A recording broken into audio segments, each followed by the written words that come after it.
What's going on, you gorgeous bastards? Welcome back. Glad you made it. It's another social production. We're doing it on February the 6th, 2023. It is a Monday. Thank you for joining me. If it's your first time, buckle up, buckle down. If you've been with me for some time, you know what it is. We're going to have some fun. It's Monday. Hope you're all doing well wherever you are, whether you're in Toronto, whether you're out there in West Coast, BC, Vancouver, anywhere in between, Saskatchewan, Alberta, anywhere. Down south in the US, further down south in Mexico, South America, further east, I'm talking Africa, Asia, Europe, Antarctica, Papua New Guinea, New Zealand, Australia. Where are you at? Put 'em up, put 'em up, put 'em up. It's Monday, baby. Oh man, let me start with this. Just gonna read verbatim a little. Let's start with a little poem today, or a little rhyme-poo, if you will, and then we'll get going. All right, gang? Give me a second here. And before we get into that, where can you find these videos? I'm glad you asked. Mondays, Wednesdays, and Fridays. Check out Instagram. Follow me there if you like. Subscribe on YouTube and check out patreon.com/RobSadri if you'd like to fiscally give us a boost. But without further ado, let us have this little moment of this. Let me just read this for you guys. Excuse me. Hold on a sec. Gotta get into it.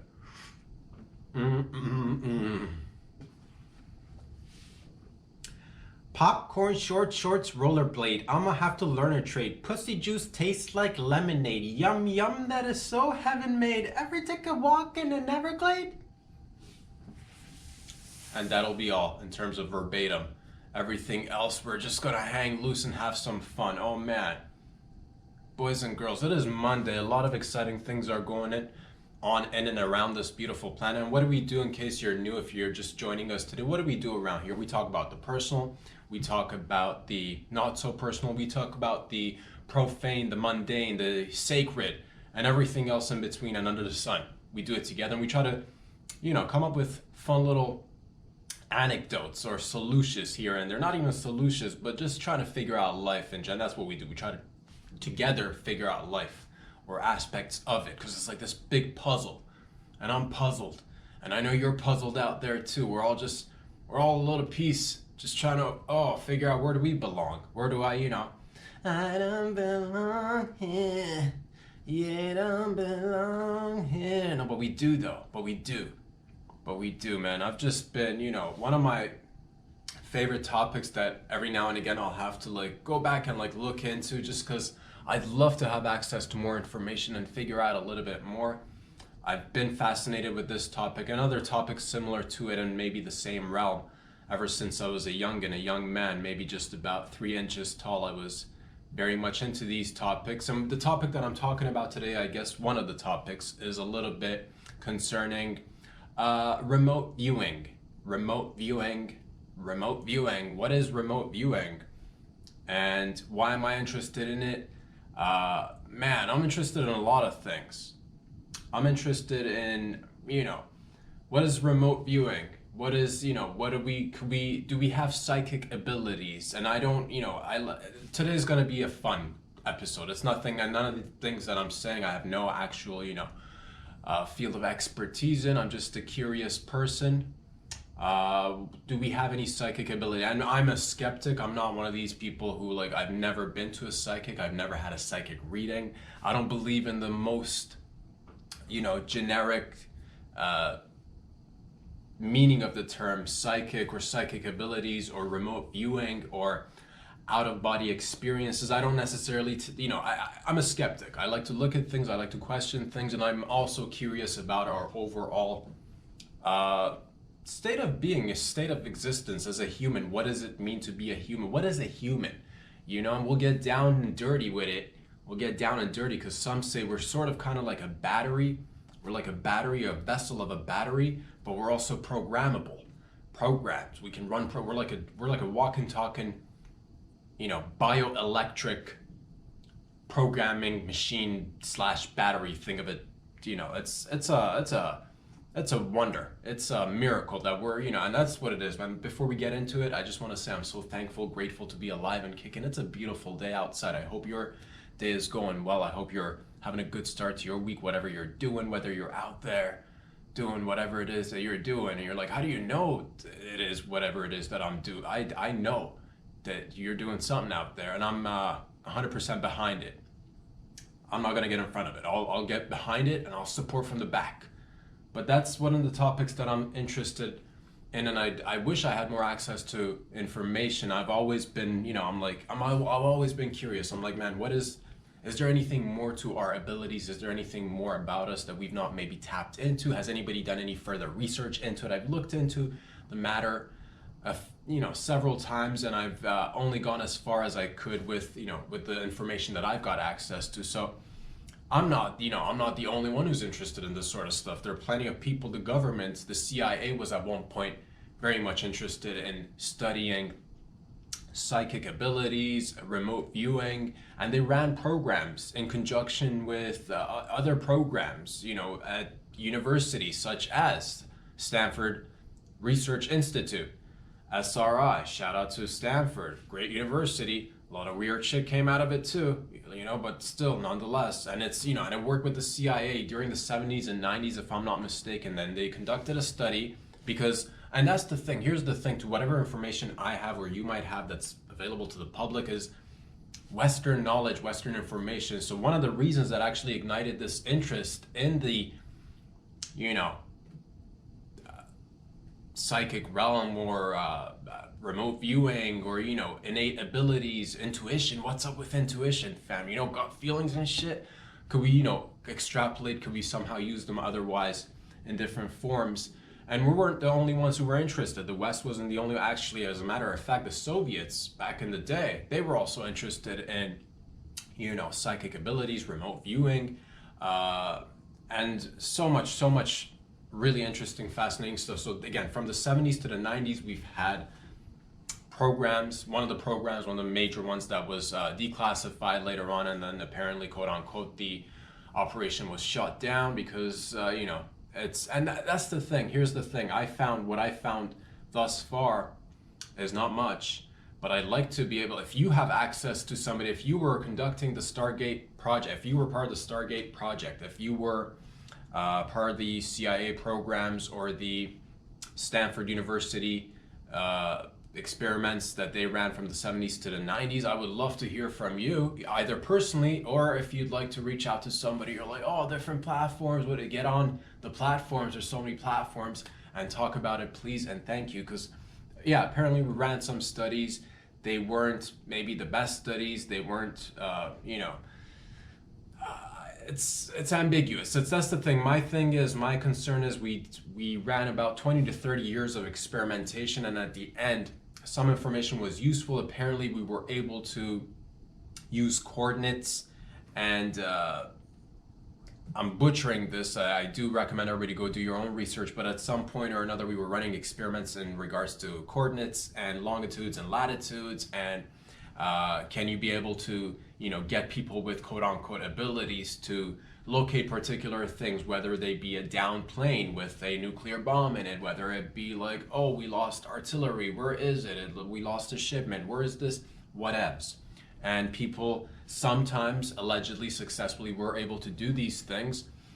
Sometimes allegedly they weren't so successful in doing these things. And the thing with these studies is it was classified for 20, 30 years, and then eventually the studies findings were revealed to the public, and basically it was kind of like,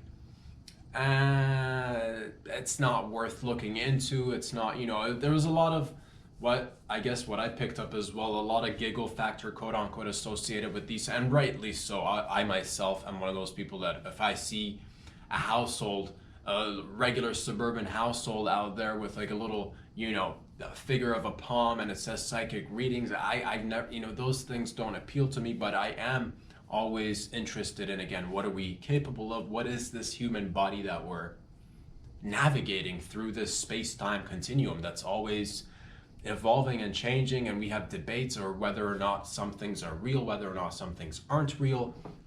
Do we live in a simulation? All these things that are somewhat more or less connected to one another. And I'm not saying I know anything, but I'd like to know more. Oh my God, was there, that's the thing. The studies that we've done, this is what the Western society gets, I guess, exposed to, or the majority of the world gets exposed to. We don't even know what kind of research the Soviets were doing or are potentially still doing, or other nation states who might be potentially interested in, psychic abilities, remote viewing, and such. I'm just wondering, like, what would the Chinese government be doing? And we do all sorts of experiments with people. We do all sorts of experiments. And again, this is as far as I've gone with it. I'm always just curious to find out more. So if you're out there with some sort of information that might be, should we be looking into it more? Is it worth looking into it more, a little bit more? You know, can we talk without words? And we've always been fascinated with that notion, whether it be done through technological advancements, if we can get a chip in your brain or something along those lines, i.e. Neuralink and such, or through meditation. Can we have, you know, out-of-body experiences? Could we achieve out-of-body experiences through the use of hallucinogenics? And those have obviously been, you know, if you've experienced some, maybe you're out there, maybe you've taken some mushrooms, maybe you've taken some ayahuasca, you've had out-of-body experiences, maybe with LSD, or maybe just through meditation. I've not, you know, I can't say I'd like more. I like more evidence and facts. I like to be able to look at things, you know, from a factual stance, from an objective stance as much as possible. And I think, again, during the 70s and 90s, when these researchers were being conducted, they were actually going in there with, I guess, not the, you know, they weren't going in with just a skeptical point of view. They were kind of like going into the matter with kind of like, oh, this is just like, oh, we're getting up to tomfoolery up in this bitch. It wasn't taken serious as well. But they spent 20 to 30 years and obviously devoted a budget to it and did some research. And it's very ambiguous. You don't really know if it's, you know, you don't know if we've achieved anything, if we're capable of anything. In terms of whether it be, again, remote viewing, being able to detect something, whether, you know, I guess being able to detect something or see something while you're not physically there to be able to view it or have knowledge of it or have information in regard to it. That's essentially what kind of like remote viewing is, to my understanding, to my knowledge. And yeah, I'm interested in this stuff.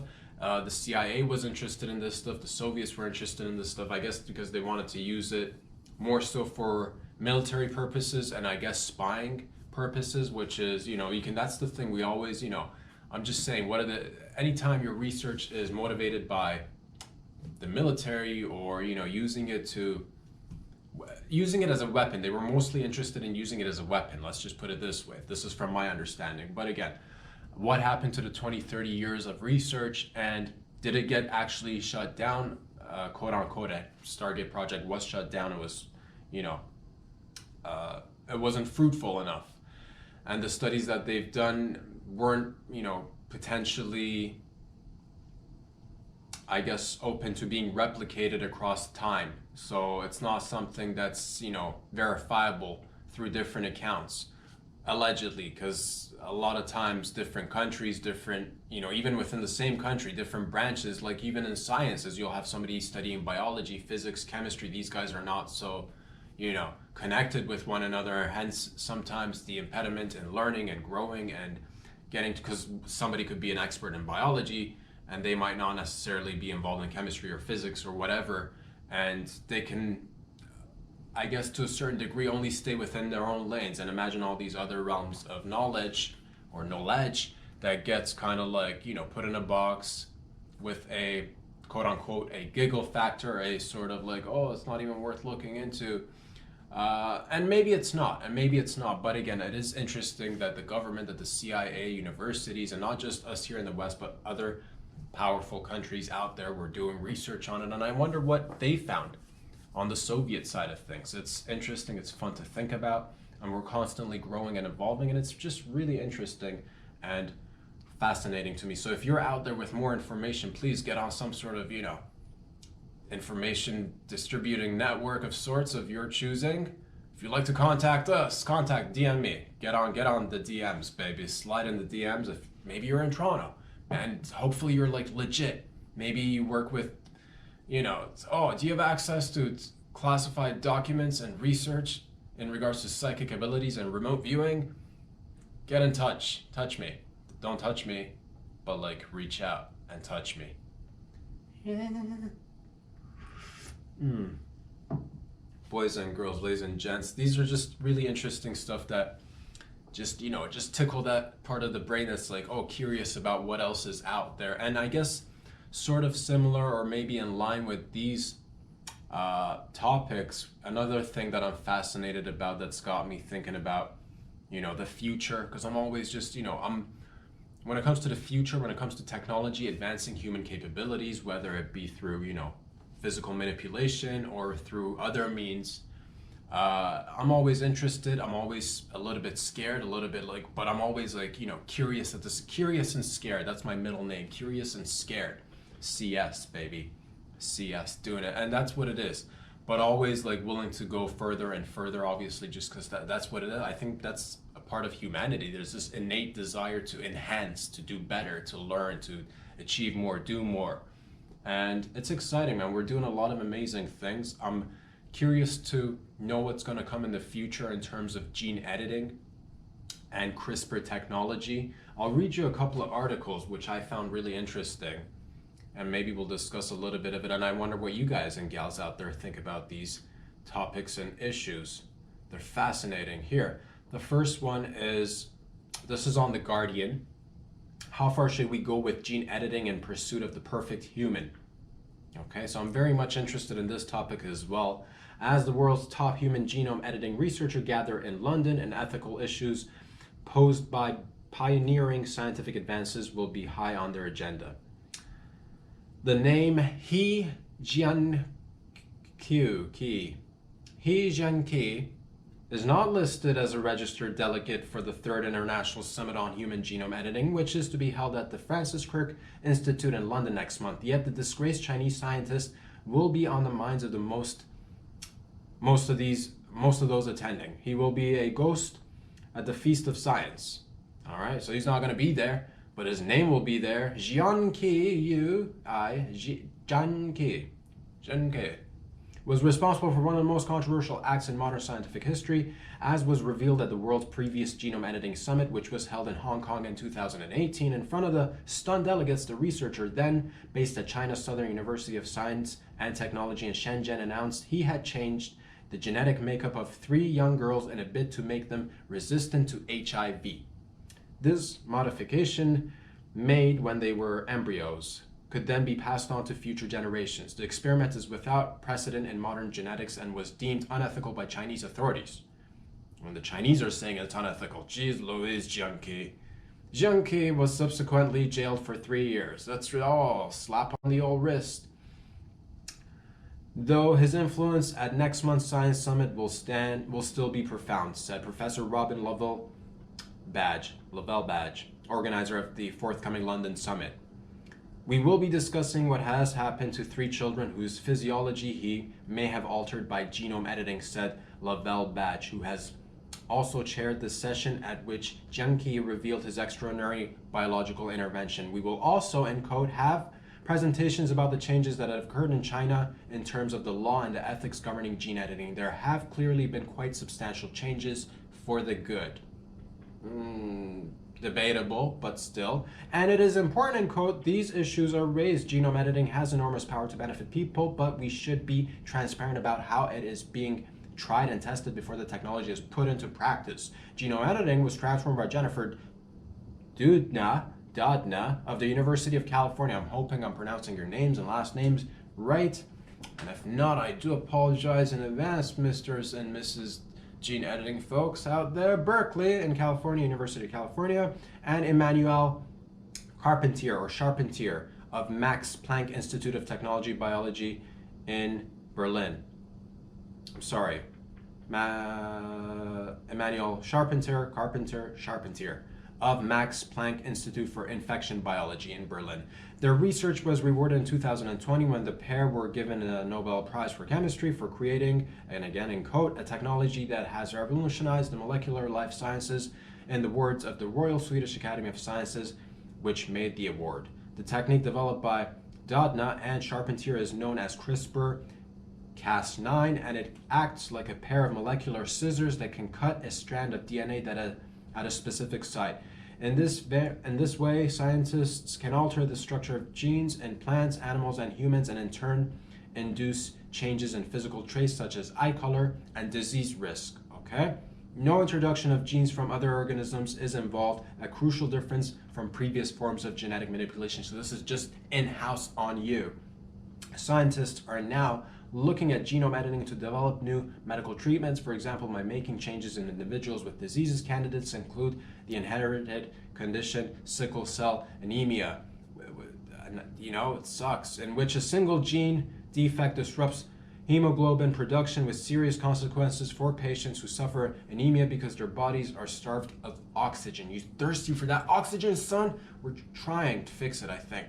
By removing a person's stem cell and then genetically editing them so that they start to produce fetal hemoglobin, a process that is normally switched off at birth. Red blood cells can be restored to their bodies, scientists believe. Trials are already being carried out at several centers. In addition, doctors and researchers are investigating ways to use genome editing to tackle muscular dystrophy, cancer, diabetes, some forms of hereditary blindness, and many other debilitating conditions that have defied past attempts to cure them. At next month's summit, hundreds of delegates will gather to hear the latest developments. Other experts are looking even further into the future. One idea is to alter the physiology of astronauts, interesting, so that they are better protected against radiation and effects of weightlessness, invaluable for travel to Mars and beyond. Weird. So basically we're just like changing humans potentially to perform better in space and shit. You could also think about modifying liver enzymes to make men and women better able to rid their bodies of toxins used in chemical warfare. Ever want to get out there in chemical warfare and you're like, man, I wish I had the right enzymes to breathe in all the toxins in this chemical warfare. So, or to make changes to make them more resistant to biological weapons, added Lavelle badge. That is the kind of human enhancement the military researchers are thinking about right now. Good Lord. You could also contemplate altering humans so that they could see in infrared or ultraviolet range, as some animals can do so. So, you know, great for rangers and peeping toms. Such enhancements would be ideal for troops fighting at night or in other hostile conditions. Fucking, you know, get with the editing, baby. Just how far such human enhancements will be tolerated by society is a different matter, one that will be tackled at the separate event at the Francis Crick Institute, a public exhibition titled Cut and Paste. We'll explore what changes can be made safely to humans using genome editing technology, which ones should be rated priorities, and which ones might be considered morally unacceptable and excluded from future exploration. Genome editing tools offer huge potential to improve human health and the world around, blah, blah, blah, blah, blah, blah, blah. That's one exciting little article that I found online, which was, you know, it's on The Guardian. Go read it if you like. I just read most of it for you. And again, the title of it, just to make sure we're all on the same page: how far should we go with gene editing in pursuit of the perfect human? Okay? Interesting. And in relation to this bad boy right here, this one also caught my eye, and I'm going to read another article in just a second. But I guess this is all sort of, you know, kind of related to, again, what is our capabilities, whether through our own, you know, our own abilities, if we can tap into something, whether it be, you know, healing the body, or whatever. It's amazing. We're doing amazing stuff. It is a little bit scary just because, well, I'll read the next article, and this is stuff that's actually taking place right now. Or it has been for at least like the past 10 years, and now we're hearing more and more about it. And this one is called, this is again on The Guardian, one of the articles that caught my attention. Bright sparks. Could bioelectricity make us smarter and healthier? Electricity involved in every aspect of life, but could the new science of bioelectricity help cure diseases and upgrade humans? Think about that, fam. I'm going to read this article really quickly, and then we'll have a little, you know, we'll just chit chat about it. I was back at the checkpoint. The traffic moved as normal. Bored-looking soldiers waved through civilians on foot, dusty cars, and rickety trucks full of livestock and produce. Then the Humvee in front of the gate blew up. Oh! Out of the eye-searing blast, I made out the figure of a man running at me. Full speed. He was wearing an explosive vest. I shot him. A flash of movement to my left revealed a sniper who had just begun to raise his gun. I got him too. Now a mass of people, maybe 7, breached the checkpoint. Bang, bang, bang! There weren't any more after that, only the quiet whistle of the desert wind. The lights came up and the tech walked in. How many did I get? I asked as I surrendered my rifle and headgear, cutting off the flow of electricity that had been coursing through my brain. She shrugged. All of them. You got all of them. That's what she said. That's what she said. I was in a gray office park in Southern California, nowhere near any checkpoint in any conflict. In my hands was an M4 close combat rifle modified to fire harmless cartridges. The people I was firing at had been dreamed up by the programs of a wall-sized army training simulation. What was real was the electrical stimulation device on my head. I had signed up to have a few milliamps from a 9V battery sent through my skull to test if it would make me a better shot. The scientist's hypothesis was that the electrical current would recalibrate a different kind of electricity in my brain, the naturally occurring bioelectric signals that the nervous system relies on to communicate. By overpowering these delicate natural streams with an artificial shock to the executive part of my brain, they hope to wrench my mind into a state of alertness and connect concentration. Wrench your mind into concentration, enough to turn this desk-slumping journalist into a battle-ready assassin. So we're all on the same page, right? So we're zapping the brain to sort of kind of get you in the zone, baby, whatever the zone may be. I was obsessed from the moment I first caught wind of this military brain simulation experiment. I had seen this technique, known as the transcranial direct current stimulation, or commonly referred to as TDCS, bubbling around the science press for a few years. Among other intriguing results, it seemed to improve everything from treatment-resistant depression to poor math skills. So thus far, it sounds everything's like for the best. Everything, relatively speaking from this experience, we're like, okay, not so bad, not so bad. This is kind of nice. You're enhancing skills. You can be a journalist and potentially get trained and zapped on the brain to go be an assassin or whatever else. Thus far, not so bad, not too shabs. But it gets more interesting. The flow of electricity, according to scientists who wired me up, might alter the strength of connections between the neurons in my brain, making them more likely to fire in concert. That natural synchronization is the basis of all learning, and speeding it up with an electrical field would theoretically accelerate the rate at which I could learn a new skill. When I caught my first glimpse of this strange new use for electricity in 2009, it was the stuff of obscure medical trials and secret military projects. Today, the notion of wearing an electrical stimulator on your head is certainly the kind of thing you can imagine someone in Silicon Valley doing for a little extra mental edge alongside intermittent fasting or microdosing psilocybin. But it's not just about boosting your brain power with a volt jolt. There are many other ways electricity is being used to treat the ailments of body and mind. The deep brain stimulation, a treatment of last resort for Parkinson's disease, in which two electrodes the size and shape of a strand of spaghetti are slid into the deepest parts of your brain to quieten the disease's destructive symptoms. Nice! In the wake of its fantastic success, scientists are testing the treatment on epilepsy, anxiety, obsessive compulsive disorder, and obesity. Then there's the rise of electrocuticles. These rice grain-sized electrical implants clamped around nerves in the body supposedly interrupt their signal, and in rat and pig trials appear to reverse diabetes, hypertension, and asthma. In 2016, outstanding early results in human trials in which they seem to reverse rheumatoid arthritis convinced Google's parent company Alphabet to team up with a pharmaceutical multinational on a $540 million venture to tap into the body's electrical signals to try and treat diseases such as Crohn's and diabetes. So when I saw the opportunity to be a guinea pig in a U.S. Department of Defense project, of course I jumped at it. And I wasn't disappointed. My own experience with TDCS was transformative. Getting my neurons slapped around by an electrical field instantly sharpened my ability to focus, and by the transitive property, my sharpshooting skills. It also felt incredible, like someone had finally hit the off switch on all the distractive negative self-talk. The off switch, negativity, until the moment, negative self-talk that had until the moment been the main provider of my mind's elevator music. I had a tendency to get distracted from tasks by my own self recriminations. This constant background chatter was such a ubiquitous feature of my mind that I had stopped noticing it. But it certainly got in the way of stressful tasks, including these shooting drills. My first taste of electricity felt as if someone had popped a bell jar over all those inner voices. Their sudden silence made me aware of the power that they had. When my story detailing the experience was published in New Scientist, it went viral. It was tapping into something zeitgeisty, Since the early 2000s, thousands of studies had pointed to TDCS as a way to improve the mind.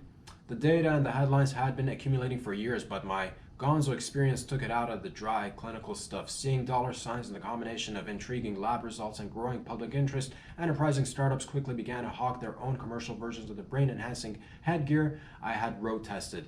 These cute wearables, which would set you back a few $100s, had a little in common with the $10,000 gear in the Department of Defense's arsenal.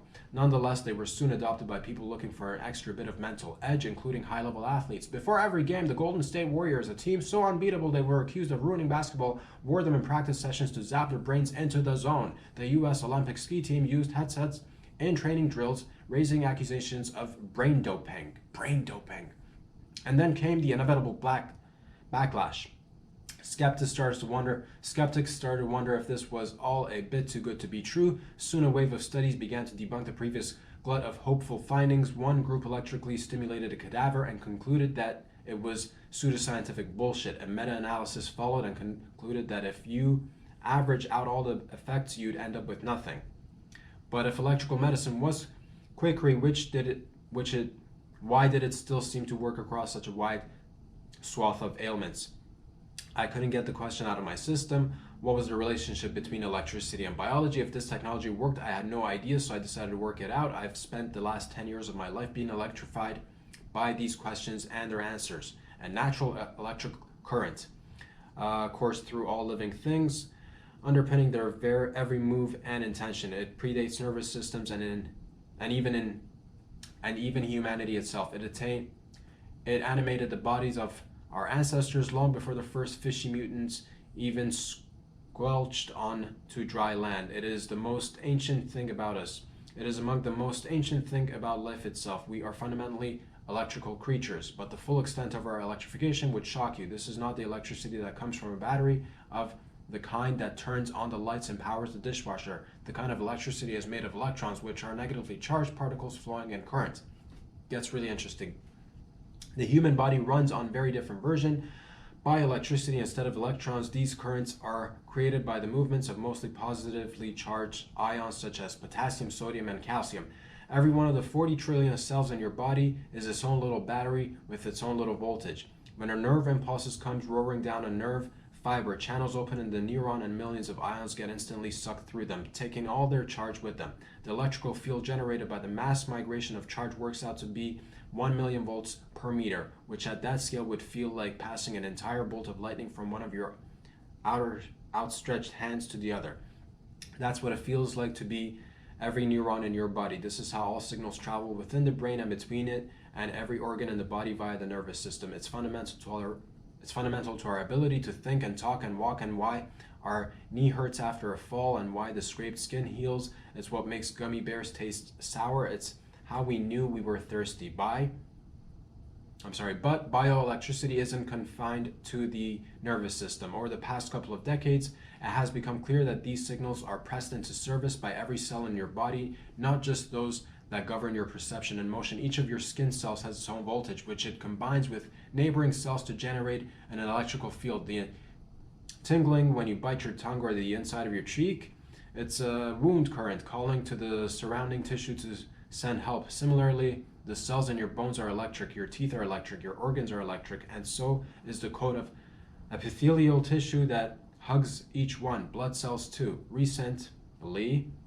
it has been discovered that electrical signals also send out beacons as we grow in the womb to guide us into the eventual shape that we will take. And what it gives us at birth, it can take away to cause our death. Cancer cells have their own unusual voltage, and recent evidence indicates that it marks a sharp departure from the kind that healthy cells use to form the cooperating society of the body. Disrupting these errant signals could keep cancer cells from metastasizing. Nor is this natural that means spreading, metastasizing. Word of the day, baby. Nor is this natural electricity confined to us animals. The same signals have been detected in everything from algae to E. coli, from fungi to bacteria. Every living thing is literally electric. When our cellular battery runs out, we all die. So what if we learn to control the switch? If you still can't quite get your head around this, you're not alone.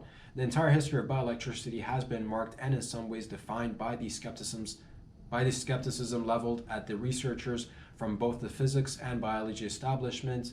Okay, even today, many biologists probably don't know the whole story of bioelectricity. In 1995, when Mustafa Jamgaz, a cancer researcher at the Imperial College London, first proposed his theory that electrical signals were involved in cancer, his colleagues openly dismissed his ideas. We're openly dismissing your ideas, Mustafa, is what they said. Though cancer bioelectricity is now the subject of growing international attention, Jugmez still finds himself re-explaining the research. God, how many times do I gotta explain my research, is what Mustafa would say. This reflects a set of calcified notions embedded in the framework of science. Biologists stick to biology, leaving the study of electricity to physicists. Engineers, they just don't speak the same language. If you're majoring in biology, you get maybe half a semester of physics, if that, says physicist and biologist Richard Nutella. You don't even touch electrical engineering, man. This tacit assumption that each field should stay in their lane has been putting limitations both on biology's scientific advancements for decades. What we need is a new framework to bring the body's different electrical parameters under one roof and study them coherently together, all at once. Call it the electrome. The identification of the genome and microbiome proved crucial steps to understanding the full complexity of biology, but some scientists think it's now time to plot the outlines of electrome. The electrical dimensions and properties of the cells, the tissue they collaborate to form, and the electrical forces that are turning out to be involved in every aspect of life. My goodness, it was longer than I expected. Just as decoding the genome led us to the rules by which information like eye color is encoded in our DNA, bioelectricity researchers predict that decoding the electron will help us to decipher our body's multi-layered communication system and give us a way to control them. Researchers are looking for precise ways to flip the circuits inside our cells that are responsible for everything from healing to regeneration to memory. Restoring cancer cells' electrical signals to their healthy state has reversed tumors in tadpole experiments. Other investigations indicate that certain patterns of electrical activity in the brain from specific sensory experiences, and these, Jesus Christ, this was, when I read it by myself, it didn't seem as long because I was reading it in my head, but the best part is the last part, trust me, bear with me a few seconds.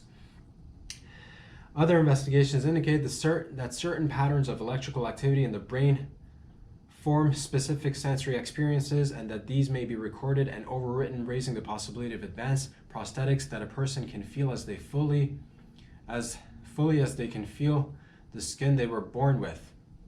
If we are truly electric, then we should all be programmable at a level of the cell. But what will happen when we begin to use our knowledge of the electrome to get better graded instead of treat cancer? The gene editing technology CRISPR ushered in a flurry of worries about designer babies and our ability to edit the bioelectrical code may raise similar fears. In one study, a simple tweak, this is the interesting part, I think. In one study, a simple tweak to the electrome caused functional, yes, this is, oh man, we read all that just to get to this part. Hold on, this is the fun, good part. So up until now, just to recap, we're tackling diseases, cancer, this, that, and the other. But in one study, a simple tweak to the electrome caused functional eyes to grow on a frog's butt. And in another, prompted a worm to grow 2 heads. Hold on.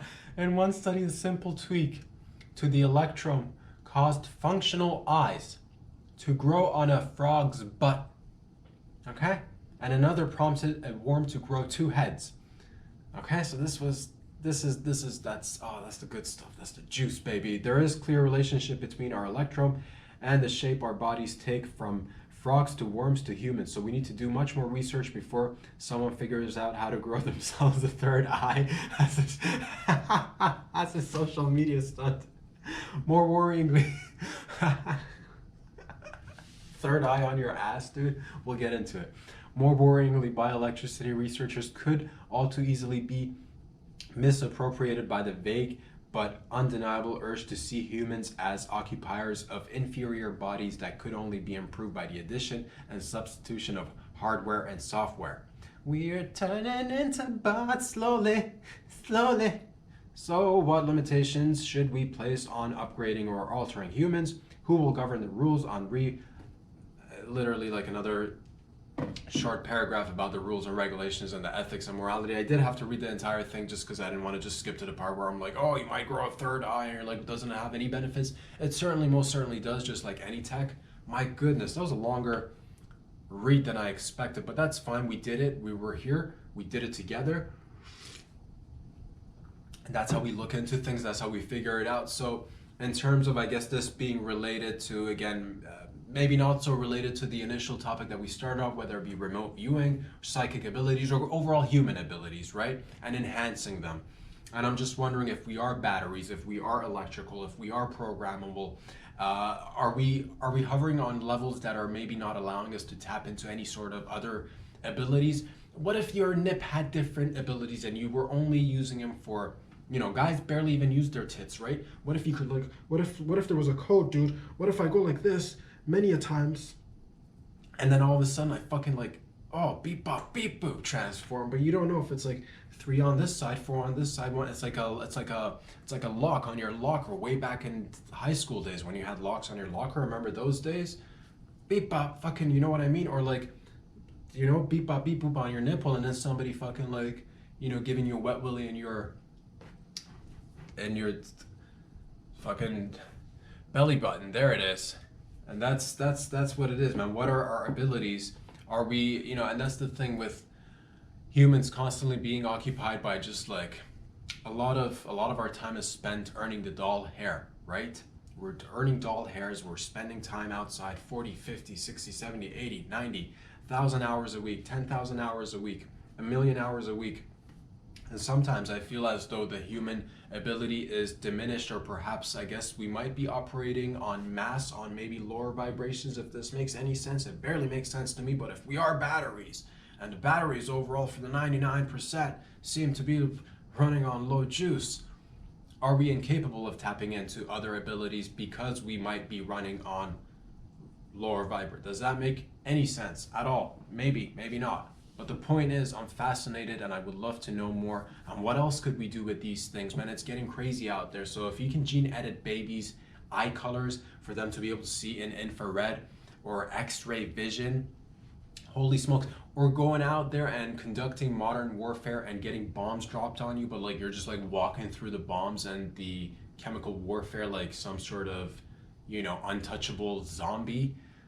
But oh my god, this is getting so, man, this is, we're right there. This is just interesting because again, you got CRISPR, you got ChatGPT, you got OpenAI, so anybody could legit in like 5 to 10 years potentially, get on the lines and program and edit themselves to be virtually anything, some sort of like indestructible human being. And that has its benefits and negatives, because like in the right hands, whose hand is it anyway? It could be like, yes, we're fixing Johnny's fucking weird ear situation. Johnny's got a fucking weird ear situation. He's got, ears for days. He's got a big ear. He's got one large ear. And we're like, man, we can fix this in Johnny. Gene edit it and like reverse the size of the ear so that it's not like one ear is like regular size, the other ear is maybe like 10 times as large. So he's hearing a lot more in one ear. And we're like, Johnny, how do you even hold your head up with one large ear? And he's like, oh, you don't even understand. You don't even know the half of it. That's Johnny. Johnny Big Ear is what they call him on the schoolyard.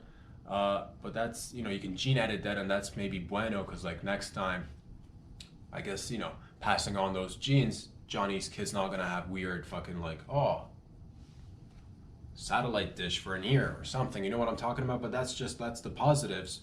But at the same rate, how, again, these are questions that we should be, I guess, thinking about, because how much do we want to alter humans? Should we continue to do this? Where does it go? Could you, man, oh man, I mean, like, in the wrong hands, what could we potentially do with these techs? You know what I mean? Because if you can like edit your genes to become indestructible, you could be walking around and just like, you could be like a human, you could be a bulletproof human who is like out there doing all sorts of crazy shit. they're like zapping you with tasers and lasers and nothing's impacting you because like you got like extra durable skin, you got thick skin, your skin is thick, you got like crocodile skin. Why? Because you gene edited so that you walk around looking, you got alligator skin but human emotions, fam. You're out there gene editing yourself. You're like, why walk around with this flimsy old skin where I can have alligator skin, fam? Think about that. Alligator skin humans with human emotions. Fucking, it's bestiality out there, son. Get yourself some good loving while you can, because in about 5 to 10 years, it's gonna be like, you know, half bots, half fucking like, ugh, right there in your face. Just fucking like lizard fucking robots. Lizard bots. Lizbots. Not to be mistaken with lesbots, which I like regular les. Lesbots, my second favorite kind of les. Actually, you know what? I'm gonna have to move that further down the list. Like lesbots, probably like it's top 10. Not definitely not top 5. Les anything. I'm a big fan. Big fan of what you gals are doing out there. But what have we been talking about, man? It's Monday. It's Monday. So I'm interested in these kind of things and many other things. And I also get sometimes I get like, you know, I'm like, man, let me just check out this lame WEF forum meeting online and see what the fuck they're talking about for a second, see if they make any sense. I saw a half-hour gathering of questions and gathering of the answers, and it was titled, I believe it's on YouTube, you guys can check it out. I don't recommend you do, because it's like legit like just a bunch of like nonsense. It's called battery passports. So they're having meetings, and that's the thing, they make these meetings quote unquote open. It's long, it's tedious, it's a bunch of nonsensical jargon. They're really great at saying a lot without saying anything really, and it is the epitome of a Ponzi scheme, the epitome of just a shell game, we're just like, okay, so the New York Times is hosting this particular event. They are running something called, you know, many peculiar words and phrases are thrown out there that are seemingly, you know, vague enough so that it seems good. Like they'll use a term like circular economy, global circular economy, and battery passports. And first, initially, for the most part, you're like, okay, what the fuck is a battery passport? Long story short, all these, you know, potential EV vehicles coming out and like electrical vehicles coming out, and we're trying to push for, not me, some part of society, I guess collectively, is trying to push for greener cars, because they're like, we gotta get off like fuel and shit.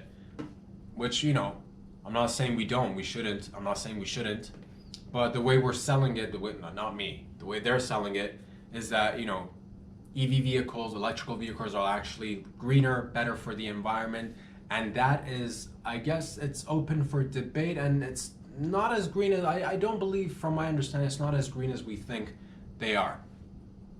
It takes more batteries to produce these bad boys and bad gals, and batteries are not actually recyclable for the most part. If you do the research, if you look at the videos, they even say it themselves in the forum, which is funny. So they want to introduce these battery passports, and battery passports are supposed to be these little QR codes that go on the batteries of cars, and this could be extrapolated and later on be, you know, placed on anything really. And they want to basically, the notion of it doesn't sound too bad, because they were trying to sell it as these battery passports are going to actually tell you what's inside your battery, thus creating transparency so that the public has more choice. Let me explain this better, because a lot of it, again, it's like that, and that's just half hour. Imagine all these other meetings that they have, just a bunch of mumbo jumbo. So this is what happens. These battery passports are supposed to tell you how much some batteries will have, all batteries will have, let's say, minerals and blood minerals, cobalt, coltan, all these things inside them, right? And there's no way of getting around that. If you're going to have a car, any car with a battery, you will be using some minerals that are most often blood minerals. All sorts of blood minerals, cobalt, coltan, these are the, you know, famous ones that we've seen documentaries on, that there's many reports on that they're being extracted from African mines using little tiny African babies with their little tiny African baby hands, and their moms and dads too. They're on the field and everybody's chipping away, and they're covered in soot and dirt and mud, and it's like, oh man, modern slavery is fucking weird, isn't it? But here's the thing, fam. They're saying that these battery passports will give you a breakdown, and let's say it'll give the consumer options. And if you want, there's no way around it that you will have no blood, coltan, or cobalt. There will always be blood, coltan, and cobalt in the batteries. So the only option basically it would provide for you is, would you like the car with less blood, coltan, and cobalt in it, or the car with more blood, coltan, and cobalt in it? And if you want less bloody coltan and cobalt, you gotta pay more. You gotta pay more. So this is essentially a gateway to actually get the consumer to pay more for a quote-unquote less bloody coltan and cobalt. And you're like, can I just get a car that's not bloody? No, you can't. No, you can't. No, I can't either. And the thing is, and you're like, okay, well, what do these stickers do? Nothing, because at the end of the day, we need coltan and we need cobalt. Alternatively, this is supposed to engage the public in discussion, and every time you drive up to the gas station to put the old nozzle in the old gas tank and you're just like pumping up the gas in your nice car, whether it's electrical or not, you can look next over and be like, hey fella, hey there partner, how much bloody coltan does your car have? And he could be like 75% bloody cobalt in my car, and then you could be like, pussy, I only use 68% bloody cobalt and coltan in my car. And that's battery passports for you. The goal is eventually to ignite conversation and be able to actually like track from A to Z, from extraction to manufacturing, all these minerals and resources that are being brought together from all over the world. You're supposed to track the minerals that are getting extracted from Africa, then are getting shipped off to China or Korea or Japan or wherever the fuck that they get processed, and then shipped all over the world into Europe and the Western society and all that jazz. So you're supposed to track all these things step by step, break it down, and essentially write down hopefully how much blood goes into it. And circular economy, going back to that notion, not only do you want to be able to track it from extraction and mining and manufacturing, but you want to also be able to put it back into, you want to be able to put it back, because we're all about recycle, and we need a lot of things in the WEF, just like the Inflation Reduction Act. I believe $370 billion is spent on the reduction, $370 gajillion spent on the Inflation Reduction Act, and it is essentially a climate act. So it has nothing to do with inflation reduction, but it's called Inflation Reduction Act. Okay, and this is called a battery passport, so that you can know, do I have more blood or less blood on my bloody fucking batteries? And that is to give you more options and higher payments, hopefully, so that we can globally make more profits. And yes, we're supposed to track them. Let's not get sidetracked. We're supposed to track these whole processes of, from extraction, from mining to manufacturing, and eventually be able to like, oh, this battery's done, or whatever, we should put it back, we should recycle the batteries. It's time to, because everything has an end cycle. If it's got life in it, it has a beginning, middle, and an end. And when the batteries run dry on the juice, you're supposed to recycle the batteries. But psych, we can't recycle the batteries because literally we just can't. For the most part of batteries cannot be recycled. They say it themselves. You got to watch a lot of tedious talk to figure it out. Jesus. But it's basically, these stickers are basically like a way to print money and get you to pay more for stuff. And we don't really care about the actual, here's the thing, it's something that we got to figure out down the line. It's nothing like the tech that we got to use to be able to like make cleaner actual like green energy and stuff like that'll be down the line. But the stickers and the passports could be used right now. And these passports, I don't want you to just be like, well, just on cars. Think about everything. Basically, it'll be a way for us to be paying more for stuff, is what I'm getting, and not actually like doing anything to like make things, quote unquote greener.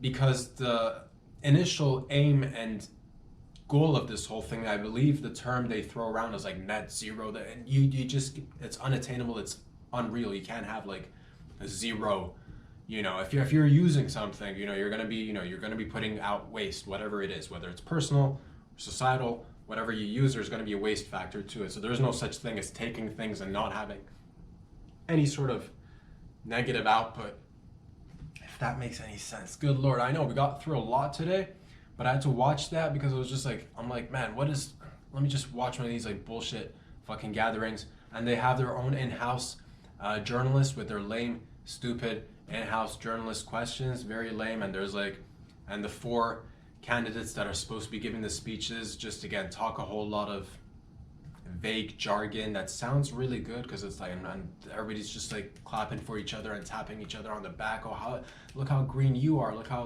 wonderful you are, let's bring in more money and get more money for the climate and this like vague thing that we're trying to do, if that makes any sense. Point is, ladies and gents, I had to cover all that to tell you that the future is very exciting. And that's the thing, hopefully we can track, keyword, tracking, passports, tracking, more passports, and you essentially paying more for it. But you have options, and that's what I got out of that bad boy right there. Boys and girls, it is Monday. I hope you're having fun, whatever these are the things that I'm interested in, and I know you guys and gals are interested in many other things. We have fun around here. We shoot the shit. We try to learn. We try to grow. I'm here every Mondays, Wednesdays, and Fridays. In the meantime, stay open yourself up to choices and possibilities out there. And yes, it's really fun stuff to think about, man. It is really fun stuff to think about. I wonder what, like, in 5 to 10 years, and 20 and 50 years, the humans of like the future are going to be like, oh man, just a bunch of like, it'll be, again, it's scary, but it's also optimistic, because I believe deep down inside, I am an optimist. I am a glass half full mentality all day, every day. But sometimes, yes, I look outside and I'm like, holy shit, holy crap, it's wild outside. But that is that, boys and girls. I'm going to be back here again on Wednesday. Pass it around like hotcakes and drugs. Go ahead and start, producing regular babies before petri dish babies and designer babies are the new babies, and then there will be a larger division in society, and you're like, man, my stupid reg babies can't compete with these modified babies, until enough time goes by that the modified babies actually start having stuff that goes wrong with them, because that's the thing we get with these technologies. We think it's all gonna be it's nice, it's shiny, it's brand new, and we love tech because it helps with the advancement of humanity and everything about it. But there's always going to be broken eggs, and some babies might get zapped or altered, and they could be potentially better, stronger, faster babies. Smell the babies that grow up to adults who smell nice and look decent and are easy on the eyes and are relatively agreeable with many things. But also get shit done, and that are go-getters, but also to know when to fall back and stuff. So that could be the potential, but then you get rid of individuality, which is the whole thing. Where do new ideas come from? Individuals, or a whole mass of things that are very similar to each other, like sheep. Oh, what?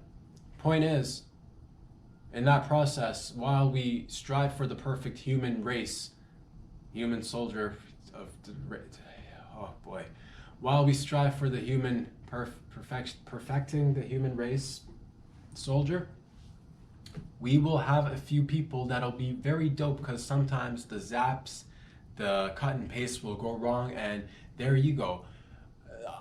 I, for one, would like for things to go a little bit array, to be honest with you. Like, if I got a third eye or multiple eyes on my ass, I'd be down with that, because then when I'm doing the sexual, I could be getting a point of view that I normally wouldn't get, because up top 2 eyes, only 3 if you really count the, pineal gland and all that jazz, but I'm talking like more eyes on body parts. Fucking like right there, eyes on the palm of my, oh, eyes right there, eyes on my cock, dude.